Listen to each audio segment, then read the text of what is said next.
Bismillahirrahmanirrahim. Assalamualaikum warahmatullahi wabarakatuh. Alhamdulillah, alhamdulillah, wassalatu wassalamu ala rasulillah Sayyidina Muhammadin abdillah wa ala alihi wa sahbihi wa man walah, wa la hawla wa la quwwata illa billah. Allahumma salli wa sallim wa barik wa karrim ala Sayyidina Muhammad salatan tunjina biha min jami'il ahwali wal afat. Amin. Wa taqbulana biha jami'al hajat wa tutahhirna biha min jami'is sayyi'at wa tarfa'na biha 'indaka a'la darajat wa tuballighuna biha aqsal ghayat min jami'il khairat fil hayati wa ba'da al mamat. Amma ba'd, fa ya ma'ashara al aba' al a'izza al ajilla wal ummahat al azizat al karimat, alhamdulillah, pada hari ini, di tempat yang penuh mulia ini, di tempat yang penuh dengan keberkahan ini, di tempat yang penuh dengan rahmat Allah Subhanahu wa taala, setelah membaca qiraah Maulid Sayyidina Imam Abdul Rahman Daiba, yaitu yang dikenal dengan Maulid Ad-Daiba. Semoga Allah Subhanahu wa taala memberikan keberkahan kepada kita. Semoga Allah Subhanahu wa taala memberikan curahan rahmat dan hidayahnya kepada kita. Dan segala karunia rezeki yang barakah. Semoga dengan berkat Maulid Rasulullah sallallahu alaihi wasallam, anak-anak kita, keturunan kita menjadi anak-anak yang saleh, anak-anak yang salehah, anak-anak yang taat kepada Allah Subhanahu wa taala. Alhamdulillah, sengaja kami pada hari ini berkumpul di ruangan musalla ini tidak lain untuk mengambil keberkahan di tempat yang penuh mulia ini, di tempat mushola ini. Karena mushola ini adalah tempat di mana pendidikan, tempat pelajaran, tempat sholat juga, kemudian tempat anak-anak juga duduk bersama, dan kemudian kita melihat tadi pemandangan yang sangat indah. Buat anak-anak kita, mereka ada yang ambil mikrofon, loncat sana, loncat sini, subhanallah. Ini namanya anak. Kita kawin. Kita memberikan bahwasannya ini adalah bagian pendidikan, karena mereka mengeluarkan inspirasi mereka, mental mereka, tetapi dengan akhlak, dengan suluk, dengan kebajikan yang tidak lain mengikuti baginda besar Muhammad sallallahu alaihi wasallam.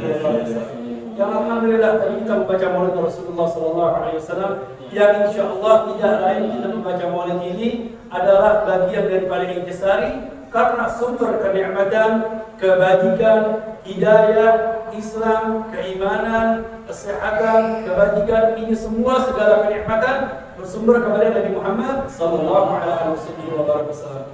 Yang alhamdulillah di tempat ini berkumpul para guru-guru, juga para aba, para wali murid, kemudian aulia talabat, ibu yang dimuliakan Allah Subhanahu wa taala. Alhamdulillah, kita teruskan kembali di dalam pelajaran kita, yaitu kitab Kaifa Tusalli, bagaimana Anda salat. Alhamdulillah, bulan demi bulan kita telah lalui 4 kali pertemuan dengan sekarang ini, yang insyaallah tinggal beberapa kali pertemuan lagi kita akan khatam kitab ini, yang sekarang kita sudah masuk pasal ke-6, yaitu pasal ke-6. Ada apa di pasal ke-6 di sini? Pasal ke-6 adalah bagian daripada sunnah-sunnah di dalam salat yang sering kita baca, yang sering kita lakukan. Kenapa saya menggunakan kitab ini? Kitab ini dengan menggunakan bahasa Indonesia, kemudian kitabnya simpel sekali, gampang dan mudah dicerna, dan kemudian ada doa-doa yang penting Anda bisa baca untuk pribadi kita sendiri dan kepada anak-anak. Karena doa-doa seperti ini yang insya Allah nanti ustazah, guru-guru, para orang tua juga menghafalkan sedikit demi sedikit di rumah. Karena ada beberapa madrasah, ada beberapa sekolah, bukan di sini, ketika pengetesan penerimaan guru, guru-guru tersebut ketika dites disuruh baca doa kunut. Ternyata banyak lulusan-lulusan dari fakultas mereka tidak hafal doa kunut. Disuruh baca doa istiftah, Allahu Akbar kabira walhamdulillahi katsira wajjahtu wajhiya lilladzi fatara samawati, itu enggak hafal. Nah, maka dari itu saya yakin kita ketahui mungkin kita bisa mengajarkan untuk anak-anak kita untuk masa depan, karena pelajaran ini adalah pelajaran yang paling penting, adalah sholat. Sampai-sampai Rasulullah SAW menyatakan di dalam hadis, memerintahkan anak-anak ketika umur 7 tahun. Dan apabila sudah sampai umur 10 tahun, sampai harus dipukul karena kepentingan kepentingan daripada salat tersebut. Maka di dalam hadis Rasulullah SAW, awwalu ma yuhasabu bihi al-'abdu as-salat, yaitu pertanggungjawaban yang pertama kali diminta oleh Allah Subhanahu wa taala adalah salat. Baik. Nah, sekarang kita masuk di dalam pasal ke-6, yaitu doa iftitah. Apa doa? Doa iftitah. Doa iftitah, ada beberapa riwayat bacaan doa iftitah yang diajarkan Rasulullah SAW. Nah, di sini jangan sampai terjadi perbedaan. Oh, ini bacaannya salah. Kok bacaannya seperti ini doa iftitahnya? Kok Anda yang diajarkan seperti ini baca doa iftitahnya? Oh, tidak. Ini semua adalah bagian daripada riwayat yang menentukan Nabi Muhammad ketika, nah contohnya doa ini. Di sini ada bacaan Allahu Akbar kabira walhamdulillahi katsira wa subhanallahi bukratan wa asila. Allahumma ba'id baini wa baina khataayaya kama ba'adta baina al-masyriqi wal maghrib. Allahumma naqqini min al-khataaya kama yunqqa ath-thawb al-abyad min ad-danas. Allahumma ighsil khataayaya bil ma'i wa thalji wal barad. Ini bacaan ini adalah riwayat yang diriwayatkan oleh Imam Al-Bukhari. Seandainya ada seseorang membaca doa tersebut, ini dibenarkan karena pernah pada suatu saat Rasulullah SAW ketika salat Allahu Akbar, setelah takbiratul ihram, kemudian ada seorang sahabat membaca Allahu Akbar kabira walhamdulillahi katsira wa subhanallahi bukratan wa asila. Kemudian akrahan Nabi setelah salat, siapa yang baca? Ana ya Rasulullah. Apa kata Nabi Muhammad? Sesungguhnya para malaikat meridhai bacaan tersebut.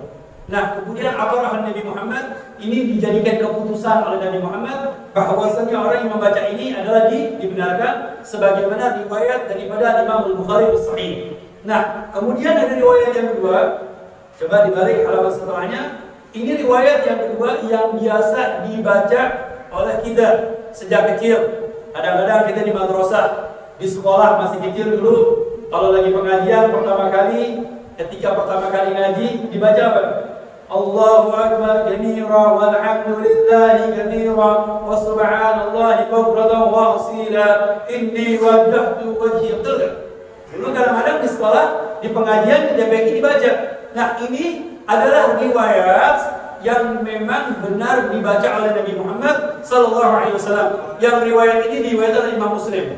Jadi, alhamdulillah semuanya ada riwayat. Apa yang antum baca ini semuanya bersumber daripada hadis Rasulullah SAW. Baik, bagaimana bacaannya? Wajjahtu wajhiya lilladzi fatara as-samawati wal ardh hanifan musliman wa ma ana minal musyrikin. Inna salati wa nusuki wa mahyaya wa mamati lillahi rabbil alamin. La syarika lahu wa bidzalika umirtu wa ana minal muslimin. Baik, ini bacaan yang memang dibaca oleh Nabi Muhammad SAW setiap waktu, setiap saat. Makanya sepakat para ulama Syafi'iyah, para ulama-ulama kita untuk mengambil doa ini karena doa ini dibaca oleh Nabi. Yang satu lagi, aqra'an Nabi, dibenarkan oleh Nabi, dibetulkan oleh Nabi Muhammad SAW. Walaupun di dalam segi riwayat, yang Allahumma ba'id baini wa baina khataaya, ini lebih akurat, lebih kuat karena riwayat Imam Al-Bukhari. Tetapi kebanyakan para ulama, kita ulama Syafi'iyah khususnya, banyak membaca wajjahtu wajhiya lilladzi fatara as-samawati wal ardha hanifan musliman wa ma ana minal musyrikin sampai akhir. Nah, kemudian ada pertanyaan, Habib, kenapa? Mana kalimat ini? Betul gak? Ada kekurangan gak? Ini. Baik, kalimat ini itu adalah tambahan taukid daripada mereka para ulama-ulama yang datang setelah mereka sahabat Nabi Muhammad. Tetapi kalau ingin mengikuti riwayat hadis Rasulullah SAW, yaitu dengan wajjahtu wajhiyah. Tetapi apabila ingin ditambahkan inni wajjahtu wajhiyah, benar nggak? Dulu sering baca ini ya, inni wajjahtu. Tetapi ini diperbolehkan. Kalau mau ingin wajjahtu juga diperbolehkan, dipersilakan. Ini semua tidak ada yang salah. Yang penting dibaca. Yang salah yang tidak baca. Yang salah yang tidak membaca. Yang lebih salah lagi yang nggak sholat. Baik, mungkin sekarang kita bisa baca bersama-sama ya. Wajjahtu barbarang wajhiya lilladzi fatara as-samawati wal arda hanifan musliman wa ma ana minal musyrikin. Inna salati wa nusuki wa mahyaya wa mamati lillahi rabbil alamin la syarika lahu wa bidzalika umirtu wa ana minal muslimin. Nah, ini doa yang dikenal dengan doa apa? Iftidah. Tolong jadi orang tua murid nanti di rumah ditalkin anak-anaknya. Ayo baca doa iftidah. Allahu akbar kabira walhamdulillahi katsira wa subhanallahi bukratan wa asila. Inni wajjahtu wajhiya lilladzi fatara as-samawati wal arda hanifan musliman wa ma ana minal musyrikin. Bisa ditalkin anak-anak kita, dibiasakan untuk membaca doa iftidah. Baik, ini doa adalah doa iftidah. Yang kedua, langsung masuk ke pasal ke-7. Pasal ke-7 yaitu bacaan Al-Fatihah imam dan makmum. Ini yang benar bacaannya Al-Fatihah atau Al-Fatihah? Ini terkadang-kadang sudah terjadi, sudah mendarij, sudah di lisannya para jamaah Al-Fatihah. Ya. Pakai T, Al-Fatihah. Padahal bahasa Arab nggak ada E. Bahasa Arab hanya A, I, U. Beda dengan bahasa Indonesia A, I, U, E, O. Bahasa Arab nggak ada yang E, nggak ada yang O. Jadi bahasa Arab 3. Fathah, Dhammah, Kasrah. Fathatain, Kasratain, Dhammatain atau sukun. Jadi pelajaran bahasa Arab untuk baca kitab gundur paling mudah. Jadi pelajaran yang paling mudah adalah pelajaran bahasa Arab. Paling gampang bahasa Arab. Makanya saya katakan buat anak-anak, Anda pasti bisa berbicara bahasa Arab. Anda pasti bisa belajar nahwu di dalam grammar bahasa Arab. Karena bahasa Arab cuma 4 aja harakatnya. Fathah, Kasrah, Dhammah, sukun. A, I, U, sukun. Gampang nggak? Beda bahasa Indonesia. Ada A, I, U, E, O. Dan kemudian banyak lagi gaya bahasanya. Bahasa Arab cuma 4. Kemudian ada fathatain, kasratain, dhammatain, sukun. Nah, Al-Fatihah. Ya, yang betul Al-Fatihah. Bukan Al-Fatihah, cuma sudah kebiasaan mendarit manusia. Yang salah Al-Fatihah. Ada gak yang baca Al-Fatihah? Ini salah. Yang dibaca H menjadi K. Al-Fatihah. Yang lebih salah lagi Alhamdulillahirabbil alamin. Alhamdulillahirabbil alamin. Nanti insya Allah ada pelajaran setelah Al-Fajr. Nanti ada Ustaz Ridho, orang tua murid diajak untuk belajar Al-Quran, untuk pembinaan Al-Quran, untuk bagaimana membina anak-anak Al-Quran. Ini sangat penting sekali. Baik. Sekarang intinya kita di dalam salat ini untuk diri kita dan kita berikan kemudian untuk anak-anak kita dan keluarga kita. Membaca Al-Fatihah, perhatian. Membaca Al-Fatihah, bacaan Al-Fatihah imam dan makmum. Jadi bacaan Al-Fatihah ini diperuntukkan bacaan untuk imam dan makmum. Karena Al-Fatihah ini termasuk bagian daripada rukun salat. Jadi kalau di dalam salat ini ada namanya syurut wujub salat. Persyaratan wajib salat. Apa? Seperti baligh, akil, Islam, ya harus sudah baligh, berakal, Islam. Kemudian ada lagi syurut wujub sihhat salat. Yaitu persyaratan sahnya salat. Seperti apa? Harus menghadap kiblat, taharah 'anil hadatsain, yaitu suci dari hadas kecil. Kemudian sudah berwudu, kemudian tempatnya bersih. Ini sihhat, kesahan di dalam salat. Nah, kemudian setelah masuk di dalam salat, makanya syurut, kalau syurut di luar salat. Syurut di luar salat. Tetapi kalau rukun di dalam salat, masih sudah masuk di dalam salat. Nah, rukunnya apa aja? Nah, ini rukun salat itu terbagi menjadi 4. Rukun salat terbagi menjadi 4. Yaitu ada rukun qauliyah, arkanul qauliyah, yaitu rukun-rukun yang disampaikan, yang dilafadzkan, yang dikatakan. Yang pertama. Yang kedua, arkan fi'liyah, rukun-rukun yaitu dengan pekerjaan, dengan harokat. Kemudian ada lagi rukun ma'nawiyah yang sifatnya tersimpan. Sifatnya tersimpan. Maksudnya ma'nawiyah bagaimana? Bukan secara zahir, tetapi nampak tetapi tidak zahir. Nanti kita terangkan satu persatu. Kemudian ada arkan qalbiyah, rukun yang sifatnya di dalam hati. Apa aja di dalam hati? Nanti kita perincikan. Jadi ada berapa? Ada 4. Rukun salat ada berapa? Terbagi menjadi 4 bagian. Sebenarnya rukun salat ini ada 12. Rukun salat ada 12, tetapi 12 ini dibagi menjadi 4. Yang pertama apa? Qauliyah, yaitu perkataan. Yang kedua fi'liyah. Apa fi'liyah? Perbuatan. Baik. Kemudian arkan ma'nawiyah, yaitu secara ma'nawi, tidak tampak tetapi ada. Kemudian arkan qalbiyah yang sifatnya di dalam hati. Nah, sekarang kita perincikan apa aja arkan qauliyah. Kenapa dinamakan rukun qauliyah? Kenapa dinamakan rukun qauliyah? Dikatakan rukun qauliyah karena la yushtaratu 'ala al-musalli an yatalaffadha biha. Karena bihaitsu yasma'u nafsahu. Jadi disyaratkan, karena tidak disyaratkan bagi orang yang sholat untuk mengucapkannya. Maksudnya untuk mengucapkannya bagaimana?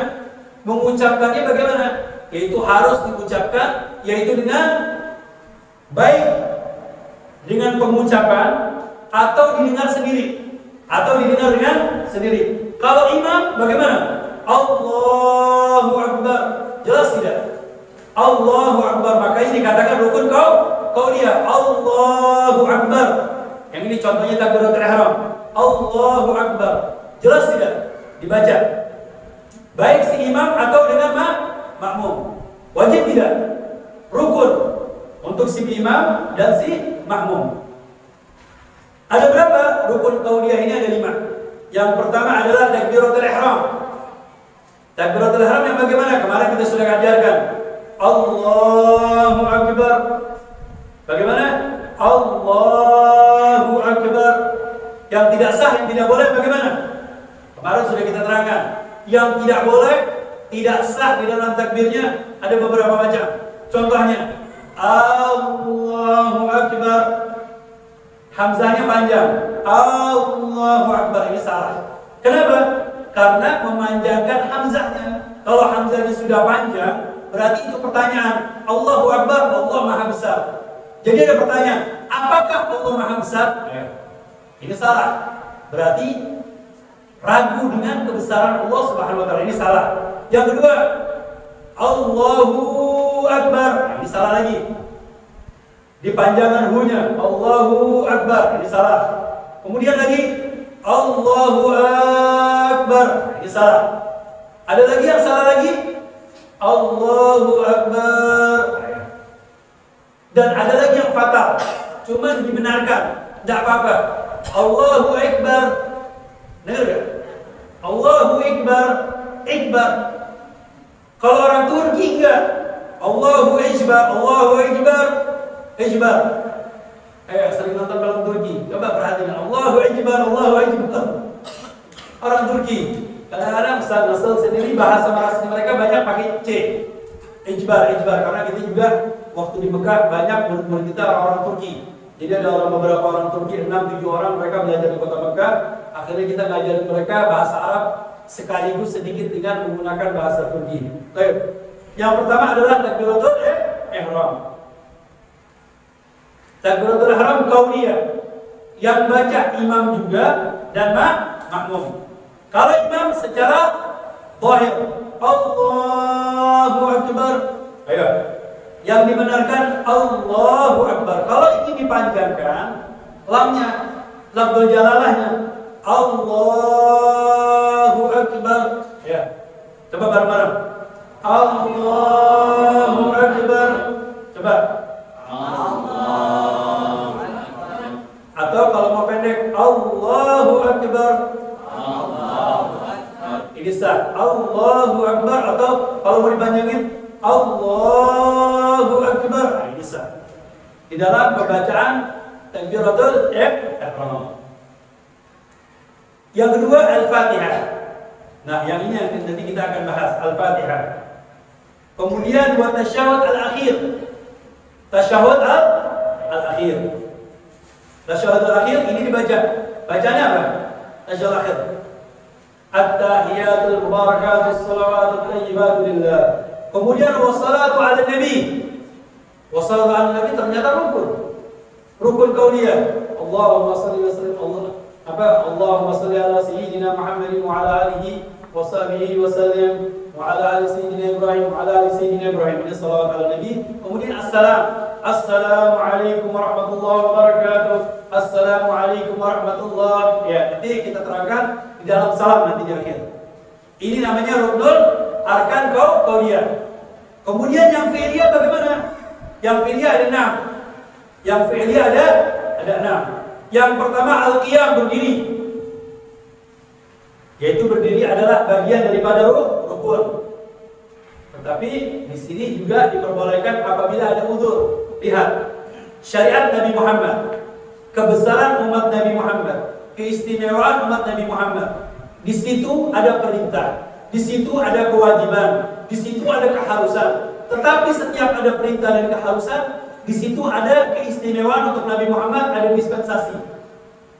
Maksudnya apa? Kelonggaran. Diberikan kelonggaran. Apabila tidak bisa berdiri, dia bisa sholat bagaimana dengan duduk. Kalaupun tidak bisa dengan duduk, dengan tiduran.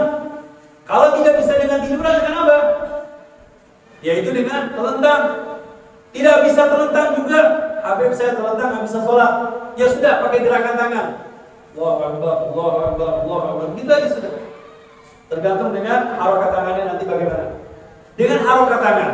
Kalau nggak bisa juga dengan harokat tangan, umpamanya keadaannya koma, sulit, ya sudah dengan lirikan mata.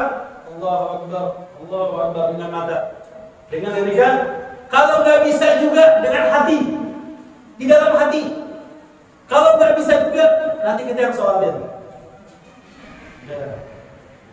Jadi al-qiyam, jadi berdiri. Wajib, ini berdiri adalah bagian dari rukun. Setelah berdiri ruku. Ya, ruku adalah bagian daripada rukun. Kemudian habis ruku i'tidal. Habis i'tidal sujud, 4 sudah. Sujud, kemudian al-julus baina sajadatain. Duduk di antara dua sujud. 5. Kemudian al-qu'ud fi tasyahhudil akhir.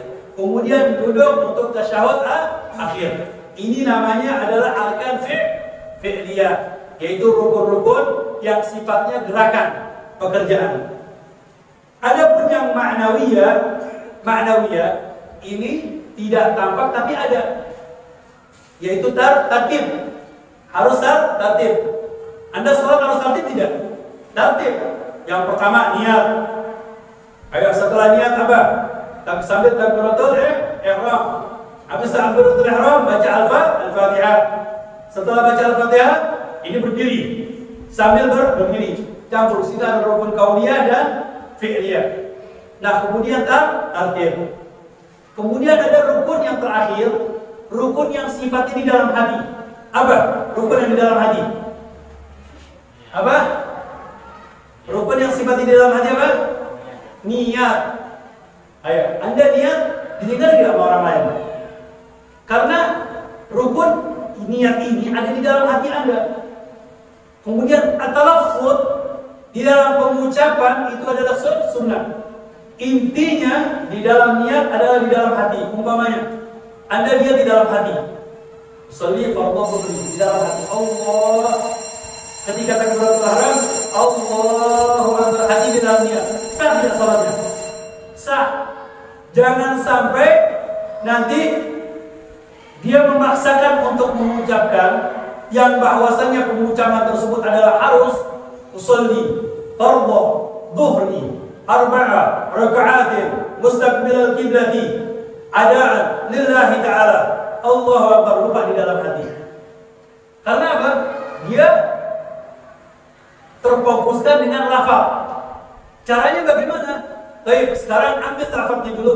Usolli fardhu dhuhri arba'an mustaqbilal qiblati lillahi ta'ala. Allah ketika takbir, Allah langsung dilihat di dalam hati. Allahu Akbar. Bagaimana di dalam hati?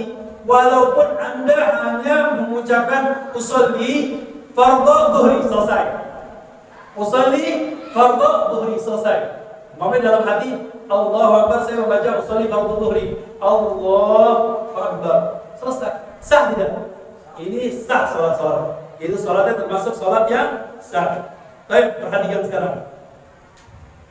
Bagi imam dan makmum wajib membaca Al-Fatihah dalam salat pada setiap rakaat. Karena la salat liman lam yaqra al-Fatihah, yaitu tidak bisa dikatakan salat apabila tidak membaca Al-Fatihah. Dengan cara satu, mengawali dengan ta'awudz dan basmalah. Jadi membaca Al-Fatihah ini untuk si imam mereka at-ta'awudznya yaitu dengan sir. Bismillahirrahmanirrahim. Alhamdulillahi rabbil alamin. Umpamanya. Ini ta'awudznya dengan sir. Nah, ini bacaan bismillah untuk imam secara jahar. Bismillahirrahmanirrahim. Alhamdulillahi rabbil alamin. Karena kenapa dibaca Al-Fatihah? Karena Al-Fatihah termasuk bagian daripada Bismillahirrahmanirrahim, termasuk bagian dari Al-Fatihah. Nah, nanti di luar negeri, kita kadang-kadang pergi ke luar negeri, di situ ada imam di kota Mekah. Imam di kota Mekah atau di kota Madinah, kita sholat. Ini Bismillah kan bagian daripada Al-Fatihah. Ini kok imam tidak membaca Al-Fatihah? Terkadang imam dibaca dengan sir. Contohnya, Al-Imam Syekh Abi Abdurrahman Al-Hudhaifi, imam di kota Madinah. Dia diam. Bismillahirrahmanirrahim. Alhamdulillahi rabbil alamin. Ar-Rahmanir-Rahim. Maliki yaumiddin. Ini dia. Ali Abdurrahman Al-Hudhaifi. Tapi pun sudah begitu juga. Atau Syekh Syuraim atau Syekh Khalid, kadang-kadang di kota Mekah. Mudah-mudahan kita bisa berangkat ke kota Mekah, baik umrah ataupun haji. Jadi jangan mengingkari, oh ini nggak baca bismillah, nggak sah salatnya. Oh tidak, bismillahnya mereka dengan sir. Nah kita, bagaimana untuk si imam? Yaitu dengan membaca jahar. A'udzubillahi minasyaitonirrajim, yaitu dengan sir, bismillahnya dengan jahar. Itu untuk si imam. Tapi untuk makmum bagaimana? Untuk si makmum bihaitsu yusmi'u nafsahu, yaitu sekiranya dia bisa mendengar dirinya sendiri. Seperti Bismillahirrahmanirrahim. Alhamdulillah. Yang mendengar Anda. Kalau jadi makmum, barang-barang jangan besar-besar. Kalau suaranya besar bisa mengganggu apa yang sebelah. Bismillahirrahmanirrahim. Alhamdulillah. Allah yang sebelahnya siap. Akhirnya sebelah. Jangan besar-besar suaranya. Jangan gede-gede suaranya. Akhirnya batal semuanya. Yang satunya lagi bilang, bu lagi sholat nggak boleh ngomong. Akhirnya semuanya batal. Nah, jadi untuk si makmum, yaitu bacaannya, yaitu dengan sir, tetapi hanya didengarkan oleh dirinya sendiri. Ayo, bacaan ta'awudz dan basmalah boleh dipelankan atau dikeraskan. Jadi untuk Anda sendiri ini, a'udzubillahi minasyaitonir dikeraskan. Bismillahirrahmanirrahim. Alhamdulillahirabbil alamin. Ar-Rahmanir-Rahim. Maliki yaumiddin. Kemudian 3, berhenti wakaf pada setiap akhir ayat. Maksudnya berhenti wakaf setiap pada akhir ayat. Ini bagaimana? Jadi bacanya wakaf. Ya. Alhamdulillahi minasyaitonir Bismillahirrahmanirrahim. Alhamdulillahirabbil alamin. Ar-Rahmanir-Rahim. Maliki yaumiddin. Iyyaka na'budu wa iyyaka nasta'in. Ihdinas siratal mustaqim. Siratal ladzina an'amta 'alaihim ghairil maghdubi 'alaihim waladdallin. Amin. Baik, ini wakaf. Atau mau disilakan Mau satu nafas juga boleh. Cuma saya nggak kuat. Bismillahirrahmanirrahim. Bismillahirrahmanirrahim. Alhamdulillahirabbil alamin arrahmanirrahim maliki yaumiddin. Repot saya nggak hafal. Nggak kuat. Nggak kuat. Kalau mau satu nafas silakan boleh. Mau satu nafas silakan boleh. Baik, walhasil ini adalah baca Al-Fatihah, berhenti wakaf pada setiap akhir ayat. Kemudian baca Al-Fatihah untuk makmum. Kalau yang di atas saja Al-Fatihah untuk si imam. Kemudian untuk makmum tadi membaca Al-Fatihah dengan suara pelan untuk didengar sendiri, sehingga tidak mengganggu jamaah yang lain. Jadi tadi sudah kita terangkan bahwasanya Al-Fatihah untuk makmum adalah sehingga untuk didengar sendiri.